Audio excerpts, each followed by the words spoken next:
Hey guys, Smithity here for Smithity Product Reviews. Well, it's been a long time between drinks. I know I've just uploaded the Alien Radio double IPA, but that was about a week and a half ago. And so I'm back with the Beer Cartel Champers in Paradise Brut Sour Ale, coming in at 5.5% by Nomad, with dragonfruit, passionfruit, and pink guava. Now, I absolutely love guava, so it'll be interesting to see how this tastes. I won't read anything in that little blurb there, but it's in a 440ml can and it's 1.9 standard drinks. It's can conditioned and it's certified independent logo right there. Obviously the can tells you exactly what it is just by looking at it. True independent craft, hashtag beaches brewed, true independent craft, same thing all the way along there. So I'll get it open, guys.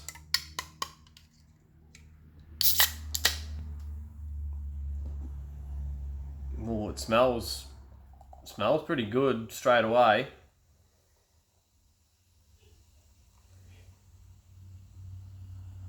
I've been keen to try this one for a while now. I've got a lot of beers to review and not a lot of time to do so. I've obviously been working hard on trying to get my business, my PT online course stuff up and running. If that interests you, head on over to SmithFit PT, check out some of my content and keep waiting for my launch. So there it is, guys. The head was quite fizzy, but it's gone down pretty quickly. It's got decent carbonation bubbles that have settled there, and yeah, they're just sort of like not too fast up the glass, but they're going up there. So have a bit of a sniff, guys.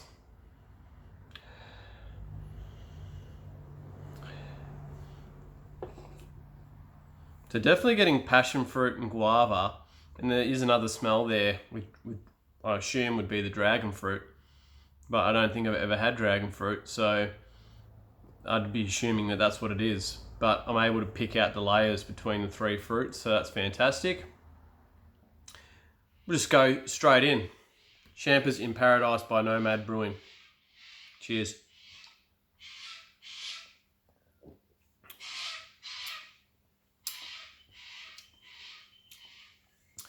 And this is one where my palate will have to adjust after a few sips. That is like really sour straight away.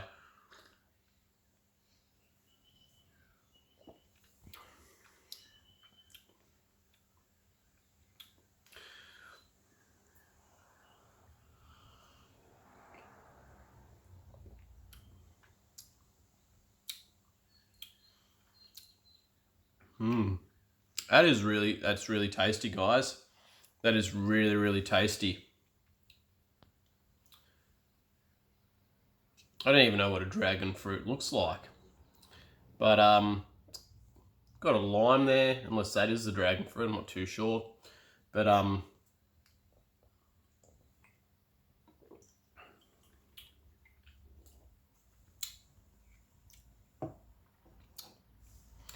passion fruit's more on the very back end. Obviously the sourness up front straight away.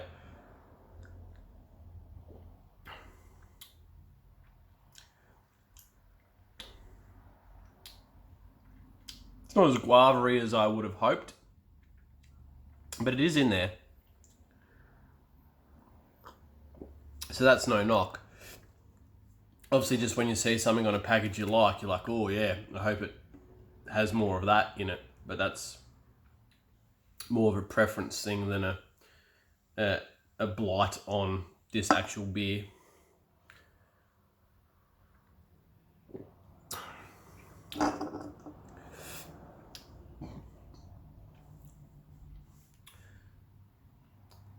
So the term brut is obviously used with wine or with champagne, which, correct me if I'm wrong, is more to do with like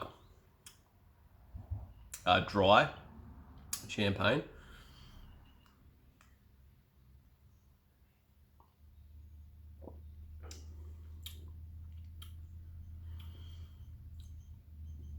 And I feel like that element, once you get past the sourness,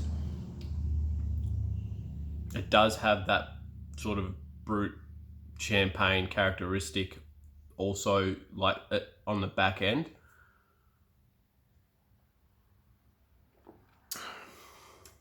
Not bad, guys. Packaging, I love it. Actually just says exactly what it is. Looking at it, it's an inviting can. It'll literally make you pick it up and have a look at it. Here at Nomad, we have a thing for a lot of things. Sour beers, dry beers, fruity beers, and pink beers. So why not combine them all and make a dry, sour, fruity pink beer? Following our previous Champers release, we are taking this one to paradise with the addition of dragonfruit, guava, and passionfruit. That'll tickle your taste buds and take you to your little corner of paradise, wherever that is. So, obviously with the dry element with the champagne, I was pretty spot on with that. So the ingredients are malted barley, water, malted wheat, hops, dragon fruit, guava, passion fruit, and yeast. So this one does obviously have fruit in it, but it's okay.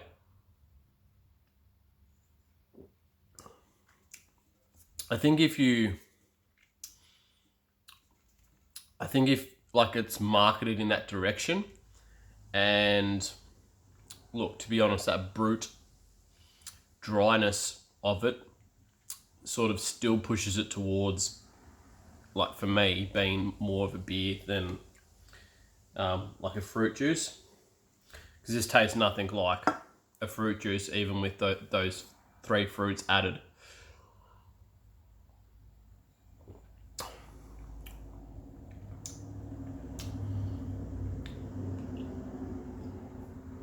Because I know how I bang on a fair bit about, you know, hops making, like together, and the way they're brewed making certain flavour profiles. You know, if this is what they have done by using fruit, but they've actually put it on there on the ingredients, I think that that's pretty honest, and I'll respect that. Something else on here. Brookvale, New South Wales, Sydenham Road. Brewed and packaged by Nomad Brewing.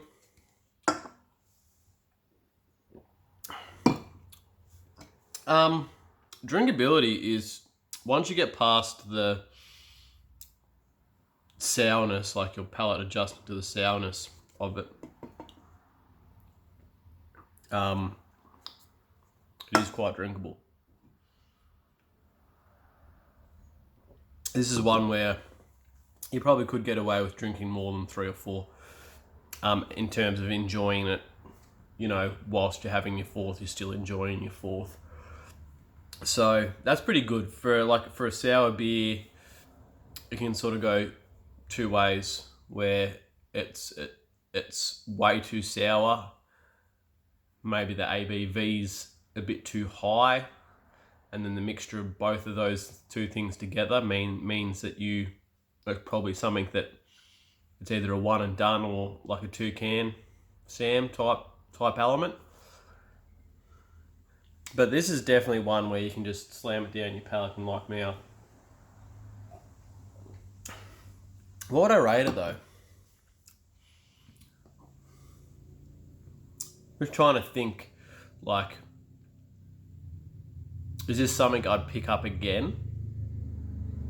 Like with a whole other sour, like if there was some other sours that I hadn't tried and I wasn't reviewing beers, so therefore the push for me to actually buy different new beer would obviously not be there.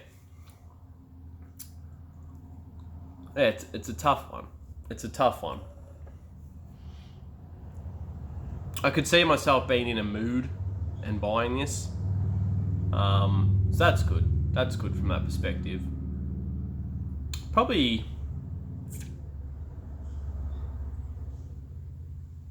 give it a 7.8. It's good. I like it. I like it.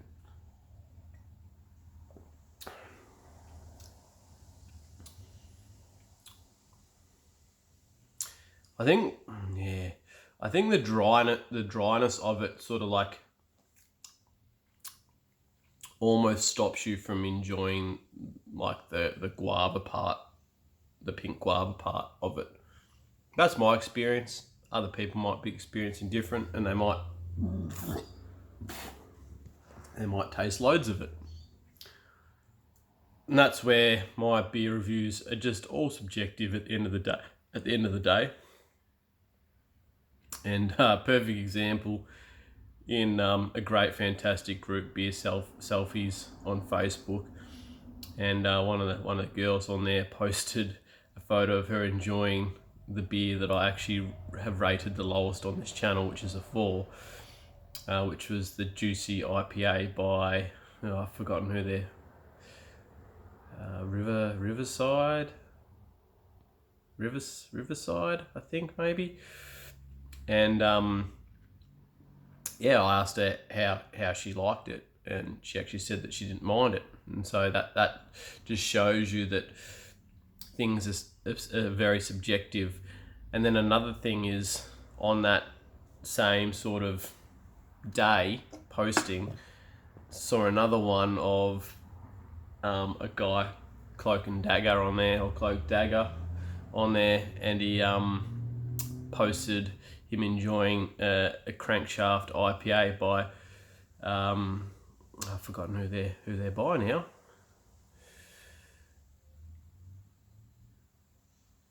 Is it Crankshaft, yeah. And I had it a couple of months ago. I bought a 6-pack, had one, did not like it. Thought, give it another go.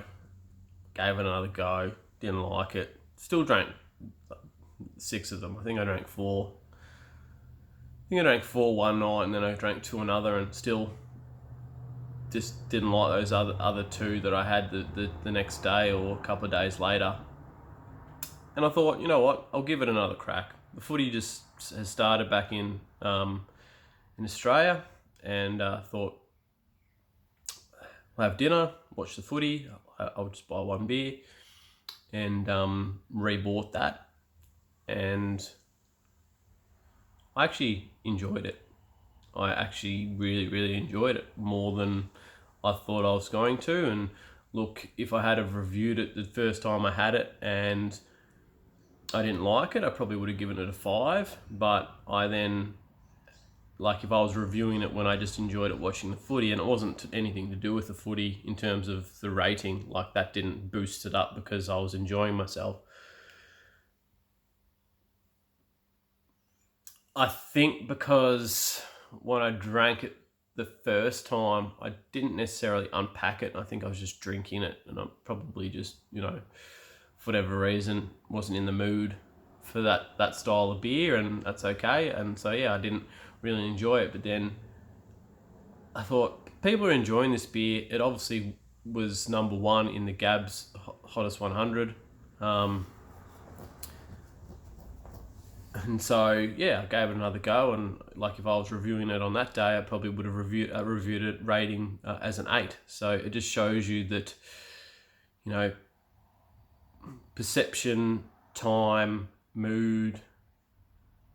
I don't want to say batch, because sometimes that may occur, but sometimes it may not occur. So obviously with independent craft breweries, is that sometimes from batch to batch, some are different to, not by much, but some are different to other ones. So yeah, that's why if you're watching any of my videos and I review something poorly, I still suggest that if you like the sound of it and you like what I smell on the aroma, and it just doesn't vibe with me, that you should still go out and try it.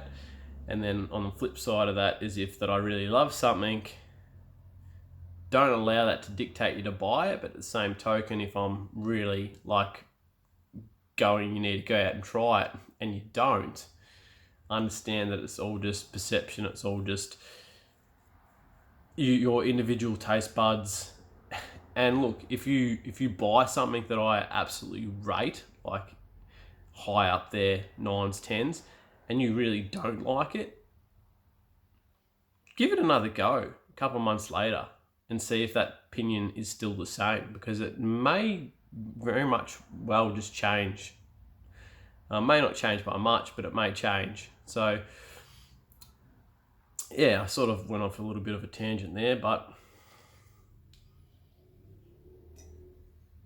7.8, it is quite nice. Great stuff, Nomad.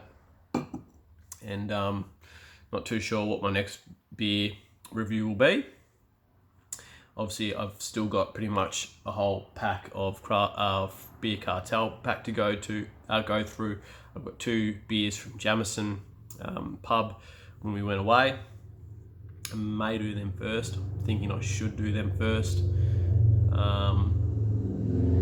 Considering they're a brewery in the middle of nowhere, they were closed for 5 months. Not a lot of their stock has reached out to the broader communities where they are probably able to still survive by people buying their cans and buying their this and buying their that. And so I probably will review them next. So stay tuned for that, guys. Cheers.